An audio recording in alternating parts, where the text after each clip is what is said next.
Lagi-lagi Ilham menemukan beberapa helai rambut panjang, guys. Entah sudah berapa kali ini terjadi. Dan kali ini rambut-rambut tersebut terletak di depan lemari di ruangan tengah. Jika diukur, panjangnya bisa setara dengan tubuh perempuan dewasa. Kira-kira dari kepala sampai pinggul, guys. Dan yang membuat Ilham heran adalah di rumah ini tidak ada satupun yang memiliki rambut sepanjang itu, guys. Rambutnya sendiri juga pendek dan jenis rambutnya juga berbeda dengan rambut yang sering dia temukan. Kalau ayah juga jelas bukan ini, gumam Ilham dalam hati, guys. Pak Imron, ayah mereka, juga berambut pendek, guys. Sama halnya dengan Hasmi, adik laki-lakinya, yang rambutnya juga pendek. Jadi, guys, Ilham, Hasmi, dan Pak Imron ini baru saja menempati rumah peninggalan nenek mereka. Rumah bertingkat yang sudah lama kosong di daerah Bogor Barat, dekat kaki Gunung Salak, guys. Sebelumnya mereka tinggal di Jakarta Selatan, di daerah Jayakarsa. Namun setelah mama mereka meninggal pada tahun 2019, Pak Imron memutuskan untuk pindah ke rumah peninggalan nenek mereka. Bagi Ilham, ini bukan tanpa tantangan, guys. Karena sekarang dia harus menempuh perjalanan jauh setiap kali ke kampusnya di daerah Jakarta. Sementara itu, Hasmi yang masih SMA itu, guys, terpaksa pindah sekolah. Lah, Pak Imron sendiri, karena pekerjaannya tidak terlalu mengharuskan hadir di kantor, dia lebih fleksibel dengan jarak yang jauh itu, guys. Menurut Pak Imron, rumah ini dibangun sekitar tahun 1980-an. Jadi, guys, usia rumah itu sekarang hampir 40 tahun. Rumah tersebut dulunya tempat berkumpul keluarga, terutama saat hari raya. Meskipun bangunannya sudah mulai tua, guys, warisan nenek masih terlihat jelas, terutama di halaman yang masih dipenuhi dengan tanaman subur yang masih terawat dengan baik.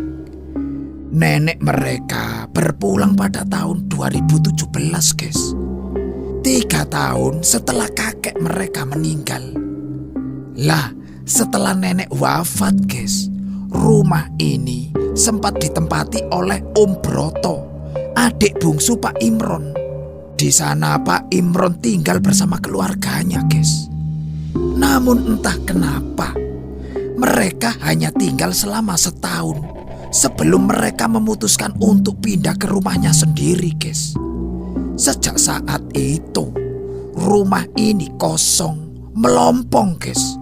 Hingga akhirnya Ilham, Hasmi, dan Pak Imron menempatinya pada awal 2020. Mas, kamu lihat nggak? Tanya Hasmi tiba-tiba, guys, memecah keheningan. Lihat apa sih, Mi? Ilham bertanya balik sambil membereskan barang, guys. Kayaknya ada perempuan berdiri di lantai atas, Mas, di jendela.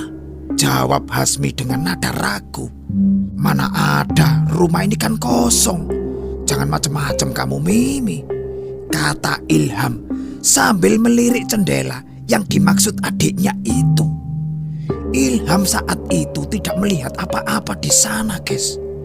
Hanya kaca kosong yang memantulkan bayangan samar-samar dari lampu ruangan, guys. Percakapan singkat itu terjadi ketika mereka baru saja selesai memindahkan barang-barang dan perabotan ke rumah baru mereka.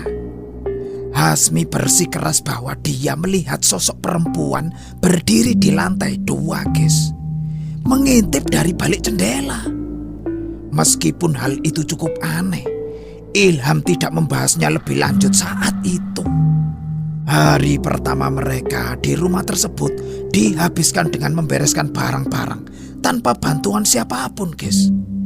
Mereka bertiga, Ilham, Hasmi, dan Pak Imron harus memilah-milah barang dan menentukan di mana letak yang paling tepat. Setelah seharian bekerja keras, guys, mereka akhirnya kelelahan. Lah, sekitar jam 9 malam, mereka duduk di sofa di ruangan tamu, mencoba bersantai sambil nonton TV, guys. Ilham sudah menyiapkan teh hangat untuk menemani istirahat mereka. Namun, guys, seperti biasa, Ilhamlah yang paling tahan menghadapi ngantuk. Pak Imron dan Hasmi tidak butuh waktu lama untuk terlelap, guys. Sekitar jam 11 malam, mereka berdua sudah tidur di sofa. Sementara Ilham masih terjaga, duduk sendirian di depan TV yang acaranya itu sudah mulai tidak jelas, guys. Di rumah baru ini, perasaan Ilham masih belum sepenuhnya nyaman, guys. Wajar sajalah, proses adaptasi di tempat baru memang selalu terasa sulit, guys. Terutama di hari pertama. Suasananya terasa asing, dan entah kenapa ada kesan sepi yang membuatnya terus-menerus memperhatikan setiap sudut ruangan tengah, mencoba merekam setiap detailnya, guys. Lampu besar di ruangan itu sudah dimatikan, guys. Jadi, satu-satunya sumber cahaya hanyalah lampu kecil di sudut ruangan dan layar TV yang sedang menyala samar, guys. Tidak ada suara lain selain suara TV, guys. Di luar keadaan pun hening, guys. Dalam suasana sepi itu, Ilham terdiam, melamun sendirian sembari menikmati tegukan terakhir dari teh hangatnya, guys. Tiba-tiba, pendengarannya menangkap sesuatu. Suara samar dari lantai atas. Awalnya, guys, terdengar seperti bunyi kursi atau meja yang bergeser. Ilham lalu menajamkan telinganya. Suaranya itu semakin lama semakin jelas, guys. Rasa penasaran mulai menguasainya.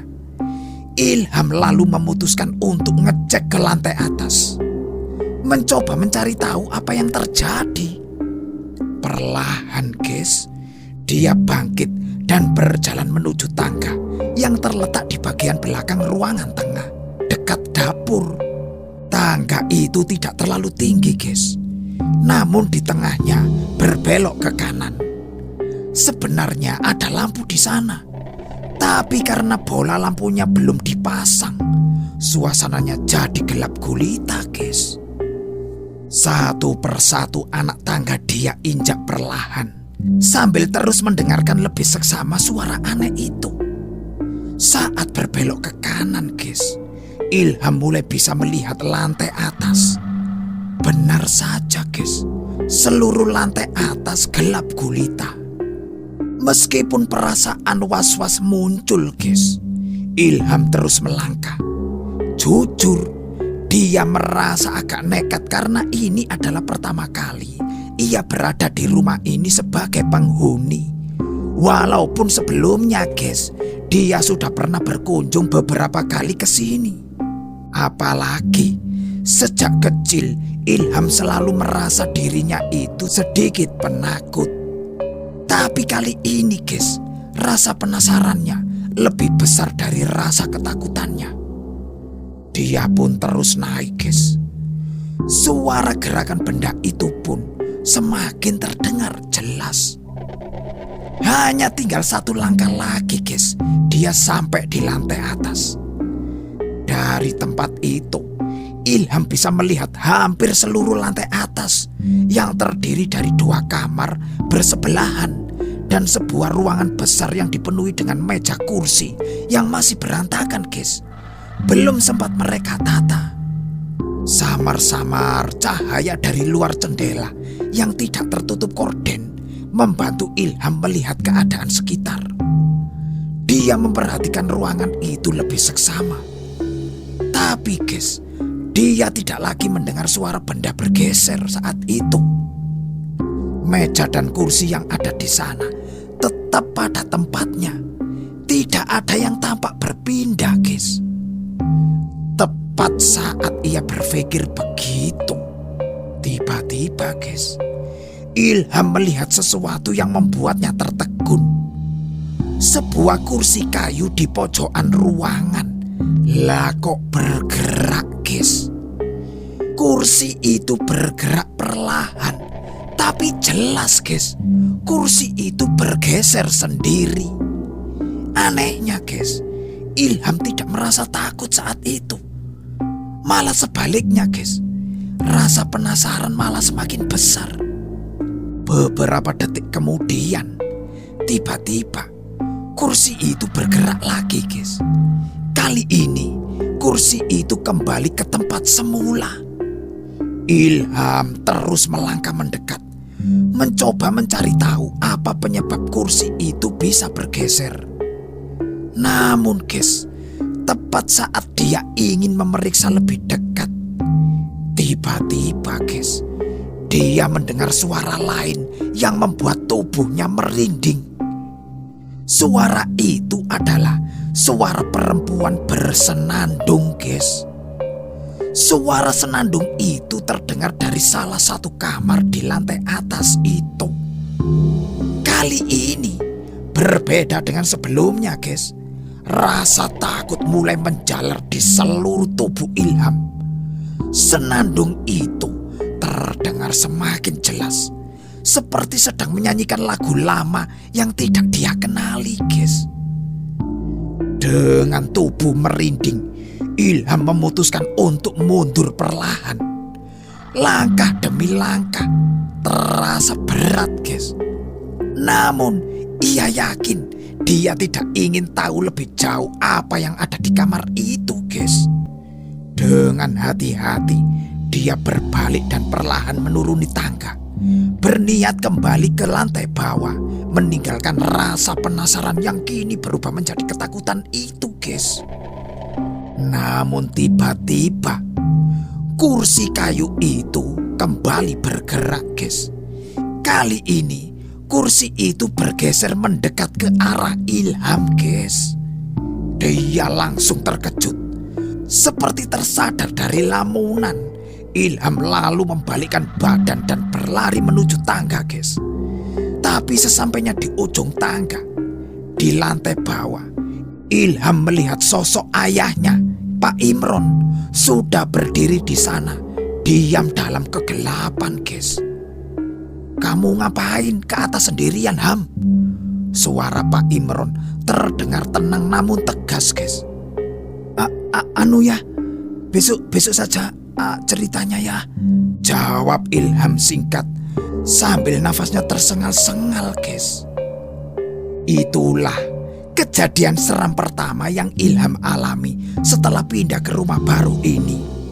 Awal dari serangkaian peristiwa yang tidak hanya Ilham alami, guys, tapi juga Pak Imron dan Hasmi. Semua mulai dengan hal-hal kecil, seperti rambut panjang misterius yang beberapa kali ditemukan Ilham.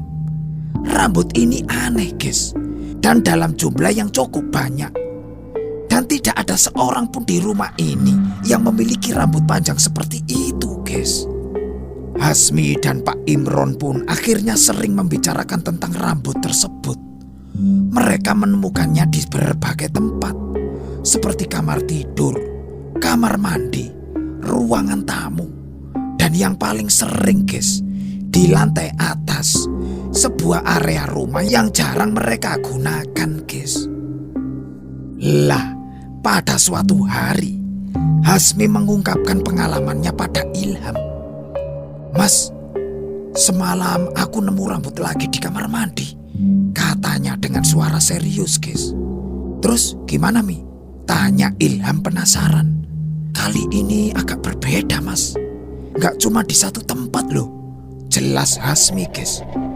"Bukan hanya di kamar mandi saja, Mas. Rambutnya itu banyak. Kayak mau nuntun aku dari kamar mandi, terus ke ruangan tengah, lalu menuju ke tangga, sampai ke lantai atas, Mas. Di kamar depan." Ilham terdiam sejenak, guys. Serius kamu, Mi? Kamu berani memangnya ke sana? Iya, Mas. Soalnya aku penasaran saja. Tapi aku langsung lari ketakutan, Mas. Pas aku mendengar suara perempuan bersenandung di lantai atas, Mas. Serem banget, Mas.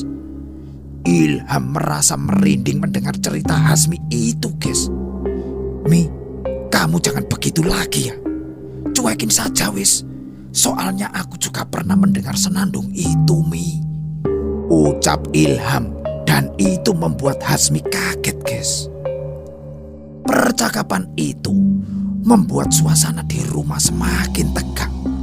Akhirnya Ilham dan Hasmi berbagi semua pengalaman aneh dan serem yang mereka alami selama tinggal di rumah tersebut.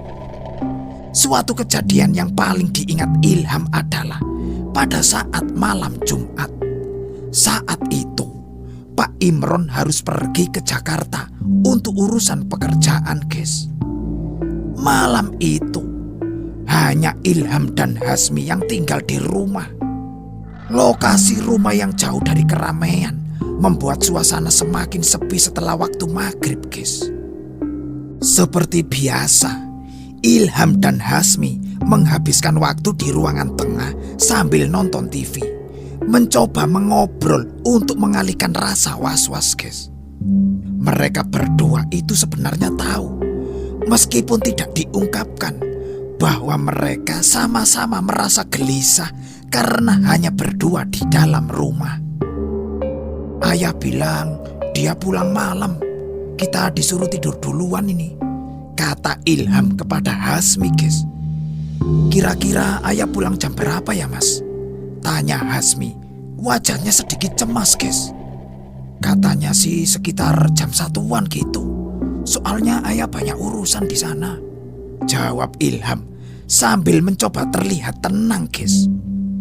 Wajah Hasmi terlihat semakin khawatir. Ilham tahu perasaan itu, guys, karena dia juga merasakan hal yang sama. Tapi tidak ada yang bisa mereka lakukan selain menunggu Pak Imron pulang. Kita tidur di kamar ayah saja ya, Mi, usul Ilham. Ya wis, Mas, jawab Hasmi singkat.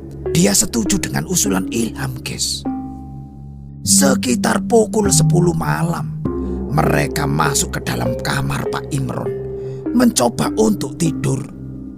Kamar itu, guys, cukup besar karena juga berfungsi sebagai ruang kerja.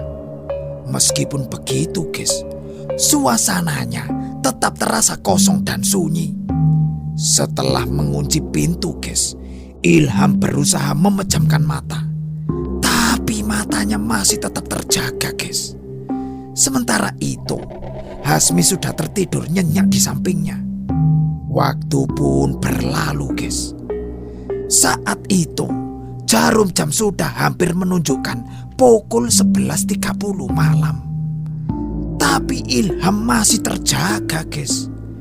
Matanya mencoba menyesuaikan dengan kegelapan kamar yang hanya diterangi sedikit cahaya dari luar. Namun, guys, tiba-tiba Ilham merasa ada sesuatu yang aneh. Tangan kanannya terasa seperti ada yang menggenggamnya erat, guys. Seketika Ilham merasakan gelombang ketakutan merayap dalam dirinya. Detik itu, guys, dia sadar bahwa ada sesuatu di kamar ini yang tidak terlihat. Sesuatu yang bukan dari dunia ini, guys. Ilham terdiam sejenak. Dia menahan nafas, guys, dan berharap bahwa ini semua hanyalah mimpi. Ilham lalu mencoba matanya sedikit lebih lebar, ingin melihat lebih jelas siapa yang sedang menggenggam erat tangannya itu. Dengan bantuan cahaya redup dari luar, guys, yang masuk melalui celah-celah jendela itu, Ilham bisa melihat wajah Hasmi di sebelahnya. Ternyata, guys, Hasmi sudah terlebih dahulu terjaga. Wajahnya tampak ketakutan, guys. Dan ternyata Hasmilah yang sedang mencengkram tangan Ilham itu. "Kamu kenapa, Mi? Ada apa?" bisik Ilham pelan. Dia masih mencoba menenangkan diri, guys.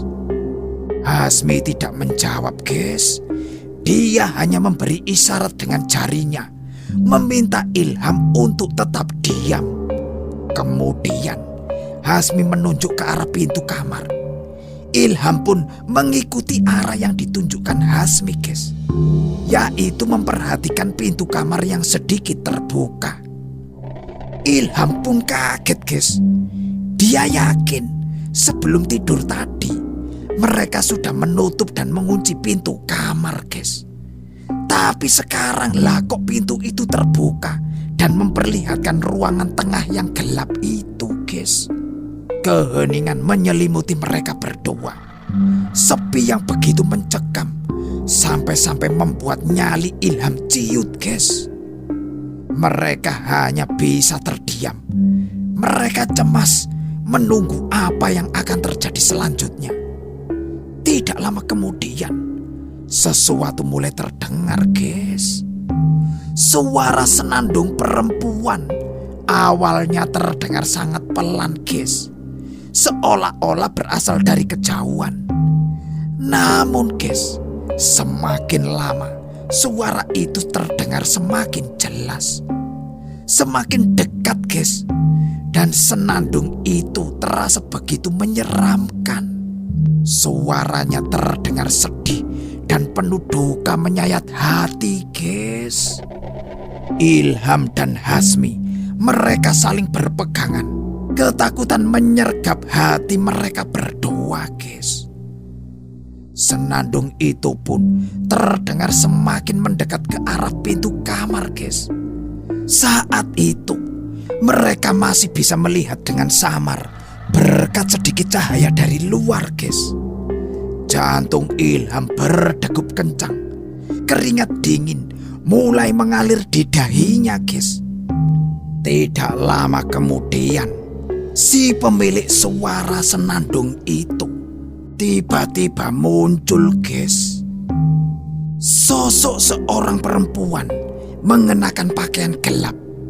Wajahnya hampir tidak terlihat karena tertutup helaian rambut panjang yang tergerai hingga nyaris menyentuh lantai, guys.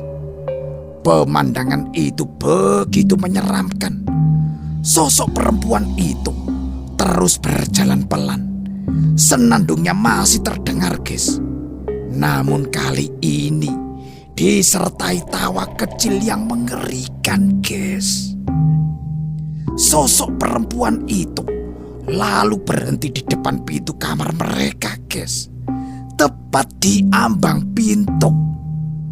Ilham yang kini benar-benar ketakutan segera menarik selimutnya hingga menutupi seluruh wajahnya, guys.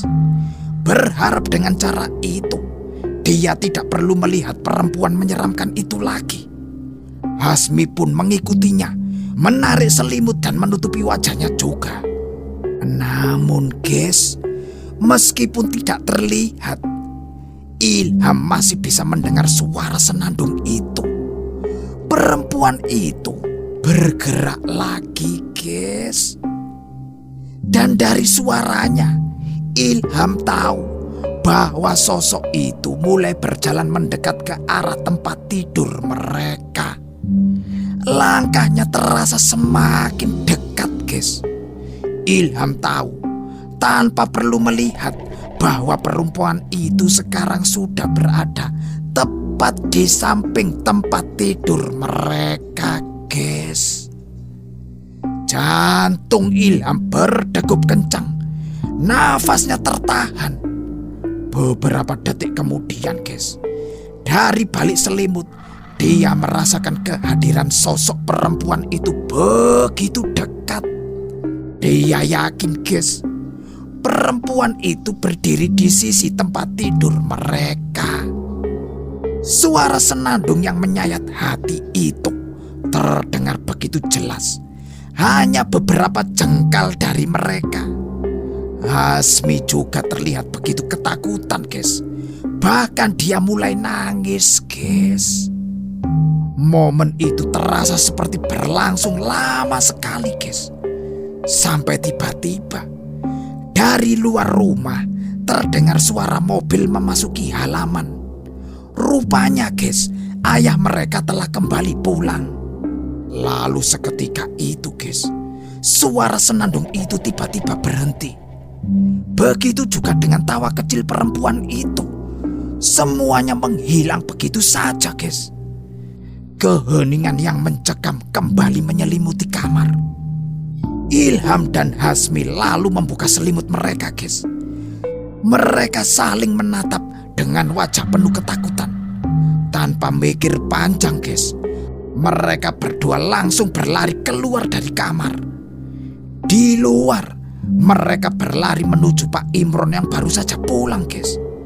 Mereka langsung memeluknya erat-erat. Tubuh mereka masih bergetar ketakutan, guys. Meskipun belum mendengar cerita lengkap dari mereka berdua, Pak Imron sepertinya sudah bisa menebak apa yang telah terjadi, guys. Tanpa banyak bicara, dia pun menenangkan Ilham dan Hasmi dan memastikan bahwa mereka semua sudah aman, guys.